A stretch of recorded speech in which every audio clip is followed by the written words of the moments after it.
Chennai AIADMK MP தம்பிதுரைக்கு சொந்தமான கல்வி நிறுவனம் ஆக்கிரமித்துள்ள கிராம நிலத்தை மீட்க திருவள்ளூர் மாவட்ட ஆட்சியருக்கு சென்னை உயர்நீதிமன்றம் உத்தரவிட்டுள்ளது.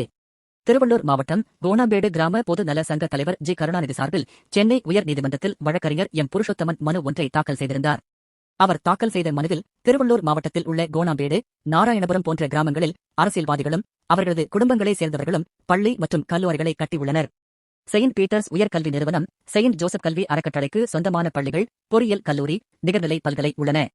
அதிமுக எம்பி தம்பிதுரையின் குடும்ப உறுப்பினர்கள் செயின்ட் ஜோசப் கல்வி அறக்கட்டளையில் அறங்காவலர்களாக அங்கம் வகிக்கின்றனர். வருவாய் ஆவணங்களில் நீர்பிடிப்பு, கல்லாங்கத்து என வகைப்படுத்தப்பட்ட நிலங்களை ஆக்கிரமிப்பு செய்து மாணவ மாணவியருக்கான கல்லூரி விடுதிகள், பயிலகம், துணைமின் நிலையம், கல்லூரி பஸ்களை நிறுத்த தனி சாலை போன்றவற்றை அமைத்து உள்ளனர். கடந்த 2001ஆம் ஆண்டு முதல் பொது நிலங்களை ஆக்கிரமித்து வருகின்றனர். திருவள்ளூர் மாவட்ட கலெக்டர், கோட்டாட்சியர் உள்ளிட்டோர் நிலங்களை அளந்து ஆக்கிரமிப்புகளை அகற்ற உத்தரவிட வேண்டும் என கோரப்பட்டிருந்தது.